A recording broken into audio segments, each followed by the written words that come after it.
तो क्या अब सचमुच यूजीसी बिल की तपिश बीजेपी के बड़े नेताओं को भी महसूस होने लगी है?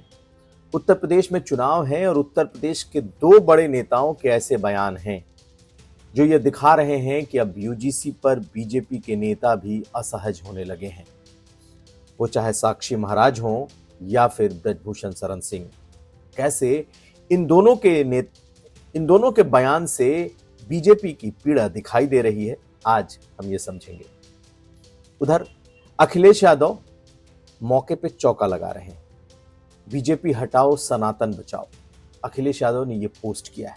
तो क्या अखिलेश यादव भी सॉफ्ट हिंदुत्व का कार्ड खेल रहे हैं इस मौके पर, यह भी समझेंगे। और आखिर में समाजवादी पार्टी आईपैक को हायर करने जा रही है। जी हां, चुनाव प्रबंधन के लिए वही आईपैक जो ममता बनर्जी का चुनाव प्रबंधन करती है, जो डीएमके के स्टालिन का चुनाव प्रबंधन करती है और जिसे पीके का ब्रेन चाइल्ड माना जाता है।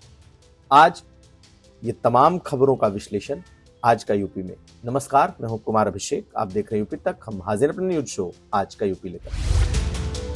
यूजीसी बिल का विरोध तो आप देख रहे होंगे, जिस तरीके से यूनिवर्सिटी दर यूनिवर्सिटी, कॉलेज दर कॉलेज यूजीसी बिल का विरोध शुरू हुआ, उसने बीजेपी को बेहद असहज कर दिया। सोशल मीडिया पर एक अलग किस्म का वार छिड़ा हुआ है, जिसमें कई पुराने हार्डकोर बीजेपी हैंडलर्स अब बीजेपी का विरोध करते दिख रहे हैं। लेकिन अब इसका असर सीधे तौर पर बीजेपी जैसी पार्टी के भीतर महसूस किया जाने लगा है। एक तरफ जो सवर्ण पॉलिटिक्स की बात होती है बीजेपी के भीतर, जो ऐसे नेता जो बड़े सवर्ण भी चेहरे हैं और बीजेपी के भी बड़े चेहरे हैं, वो अब खुलकर यूजीसी के विरोध की बात कर रहे हैं। हालांकि उन्हें ऐसा नहीं लगता कि उनके विरोध से पिछड़ों और दलितों में कोई इसका असर होगा, लेकिन बीजेपी के भीतर से ही जवाब भी सुनाई देने लगा है।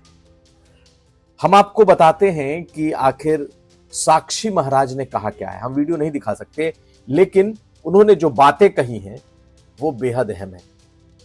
पहले देखिए उनकी बातें, जो उन्होंने मीडिया से बातचीत में ये बात कही है। यूजीसी बिल पर जो साक्षी महाराज ने कहा वो हम आपको बताते हैं। साक्षी महाराज ने जो वीडियो में बात कही वो कुछ इस तरीके से था कि जो लोग यूजीसी का विरोध कर रहे हैं, अगर इसे एससी और ओबीसी अपना विरोध मान ले तो क्या होगा। यूजीसी के लोग इकट्ठे हो रहे हैं, समर्थक, समझ में आ रहा है। और अगर ओबीसी और एससी के लोग इकट्ठे हो जाएं तो अगर ये 90% इकट्ठे हो गए तो कोई एमएलए बनेगा, कोई एमपी बनेगा, कोई मुख्यमंत्री बन पाएगा, कोई प्रधानमंत्री बनेगा, फिर क्या होगा। इसलिए इस मामले को इतनी तूल नहीं देनी चाहिए जितना सवर्ण समाज दे रहा है। मोदी पर विश्वास करना चाहिए, योगी पर विश्वास करना चाहिए। इन छोटे छोटे मुद्दों को राष्ट्र कहां से कहां पहुंच गया है। अमेरिका की दादागिरी सारे विश्व पर चलती थी, आज अमेरिका को भी भारत झुका रहा है। तो ये सुर जो है, ये वॉइस जो है, ये बीजेपी के बड़े चेहरे हैं। साक्षी महाराज उन्नाव से सांसद हैं, कई बार के सांसद हैं, बड़े ओबीसी चेहरे हैं। तो उन्होंने जो बात कही है उसको भी बीजेपी हल्के में नहीं ले सकती। लेकिन ये वो पक्ष है जो वो बता रहे हैं बीजेपी को कि अगर यूजीसी पर इसी तरीके से सवर्णों का विरोध बढ़ता रहा तो इसकी प्रतिक्रिया ओबीसी और दलितों में हो सकती है। लेकिन आखिर सिर्फ उनकी ही बात नहीं, ब्रजभूषण शरण सिंह ने क्या कहा है। ब्रजभूषण शरण सिंह ने तो कहा कि यूजीसी बिल जिस तरीके से आया, ये गांव में करंट की तरह फैल गया है। सुनिए उन्होंने, मैं बताता हूं उन्होंने मीडिया से जो बातचीत की उसमें यूजीसी को लेकर कहा क्या है। ब्रजभूषण शरण सिंह की जो बातचीत का मजमून है, उन्होंने कहा कि हमारा सवाल नहीं कि हमने विरोध किया, मैं गांव से जुड़ा हूं, कोई बचा ही नहीं जिसने विरोध ना किया। और जिनका फेवर दिखाया गया है कि दलित समाज या पिछड़े समाज का जो फेवर दिखाया गया है, दरअसल वो भी विरोध में है। यह यूजीसी का प्रभाव है। इसको गांव में जाओ और समझो कि क्या दलित समाज या पिछड़ा समाज भी ऐसा कानून चाहता है या नहीं। तुम दिल्ली में 15 लोग इकट्ठा होकर हंगामा कर रहे हो कि नहीं दलित समाज भी इसके विरोध में आ रहा है, ऐसा नहीं है। तो ये दोनों बयान ऐसे हैं जो बीजेपी के भीतर की पीड़ा को, या यूं कह लें बीजेपी के भीतर का जो अंतर्द्वंद है उसको दिखा रहा है। और बीजेपी के लिए ये मुद्दा सचमुच सांप और छुछुंदर जैसा है कि न उगलते बनता है न निगलते बनता है। ये जरूर है कि संघ प्रमुख जब लखनऊ आए तो उन्होंने कुछ बातें कही थी और उन्होंने कहा था कि अगर नियम है तो उसका पालन करना पड़ेगा, यानी कि कानून अगर बनता है या नियम बना है तो उसको मानना पड़ेगा। और दूसरा ये कि अगर ये नियम या ये कानून गलत है तो इसको बदले जाने की भी पूरी गुंजाइश है, बदला जाएगा। तो उन्होंने बीच का रास्ता लिया था। लेकिन संघ प्रमुख का बयान एक तरफ और बीजेपी के भीतर की दुविधा एक तरफ। बीजेपी के पिछड़े नेताओं को लग रहा है कि अगर इसी तरीके से सवर्ण नेताओं की गुलबंदी होती रही या सवर्ण वॉइसेस की, जो सवर्ण वॉइस है बीजेपी का या बीजेपी का जो सोशल मीडिया का इकोसिस्टम है, अगर इसी तरीके से उसने इस विरोध को जारी रखा तो फिर इसकी प्रतिक्रिया ओबीसी में होगी और तब एक बड़ा ध्रुवीकरण हो जाएगा। और इसी ओर इशारा किया है साक्षी महाराज। उधर ब्रजभूषण शरण सिंह, हालांकि उनके समर्थकों में बड़ी तादाद ओबीसी की भी है जो उनको वोट करते हैं, लेकिन उन्हें लगता है कि ये बिल गलत है और गांव में इसका असर वैसा नहीं है जैसा लोग दिल्ली में बैठकर देख रहे हैं। उनका मानना है कि पिछड़े और दलित भी इस तरीके के बिल को से नाराज हैं। खैर, अब इन दोनों नेताओं की बातें जो उन्होंने मीडिया में कही थी हमने आपको सुना दी, लेकिन ये बीजेपी की पीड़ा का कह सकते हैं कि असल चित्रण करती है। अब बात करते हैं अखिलेश यादव की। अखिलेश यादव ने बीती रात एक पोस्ट किया है और वो पोस्ट क्या है? वो पोस्ट ये दिखा रहा है कि कैसे मौके को ताड़ते हुए अखिलेश यादव ने सनातन का कार्ड खेला है। और अखिलेश यादव ने उस पोस्ट में जो लिखा है, पहली ही लाइन है कि बीजेपी हटाओ सनातन बचाओ। हालांकि इसमें शंकराचार्य अभिमुक्तेश्वरानंद का एक वीडियो भी उन्होंने पोस्ट किया है, लेकिन इसी मौके पर उन्होंने अपना सनातन कार्ड भी खेल दिया। हालांकि अखिलेश यादव अमूमन इस तरीके से सनातन शब्द या फिर इस तरीके के पोस्ट नहीं करते, लेकिन उन्हें लग रहा है कि यह वक्त ऐसा है जब बीजेपी के भीतर का एक बड़ा धड़ा शंकराचार्य की वजह से नाराज है, जो सनातन की बात तो करता है, जो बीजेपी का समर्थन इसलिए करता है क्योंकि बीजेपी सनातन की बात करती है, लेकिन शंकराचार्य के मुद्दे पर एक बहुत बड़ा वर्ग ऐसा है जो बीजेपी से भीतर ही भीतर नाराज है और इसको उन्होंने एड्रेस करने की कोशिश की है। आप देखिए बीती शाम जो उन्होंने एक्स पर यह पोस्ट लिखा, तो अपने पोस्ट में वो लिखते हैं, भाजपा हटाओ सनातन बचाओ। सच्चे संतों का अपमान करके भाजपा ने फिर साबित कर दिया है कि सिवाय अपने पैसों की भूख और खुदगर्जी के वो किसी की भी सगी नहीं है। भाजपाई की ये पुरानी कार्यशैली है और जो भी भाजपाइयों के जुल्म, जाति और जुर्म के खिलाफ आवाज उठाता है उसे भाजपाई झूठे आरोपों से धमकाने, दबाने और मिटाने की साजिश करते हैं। और उसके नीचे उन्होंने एक शंकराचार्य का वीडियो भी पोस्ट किया है जिसमें वो यही बातें कह रहे हैं।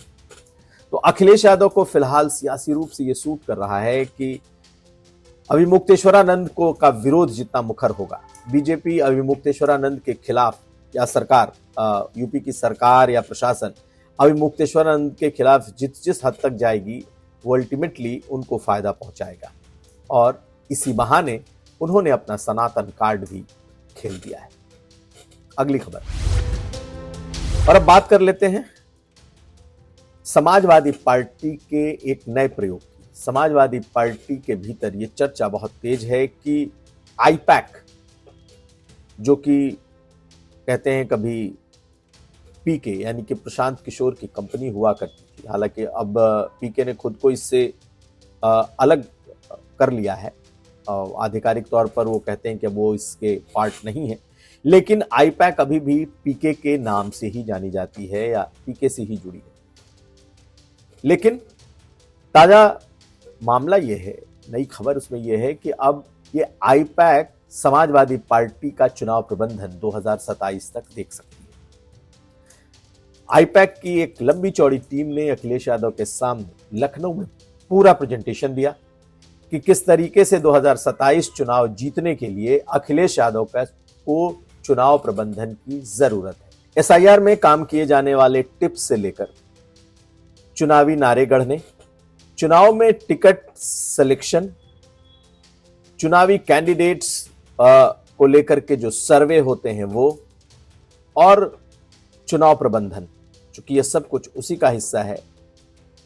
आईपैक ने पूरी तरीके से समाजवादी पार्टी के साथ जुड़कर 2027 का चुनाव लड़ाने का अपना प्रेजेंटेशन दिया।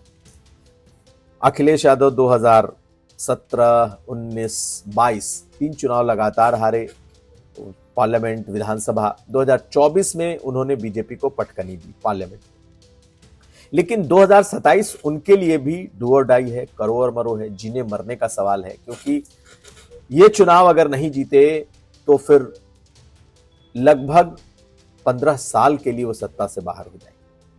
उन्हें मालूम है, इसलिए अखिलेश यादव शायद कोई कोर कसर नहीं छोड़ना चाहते।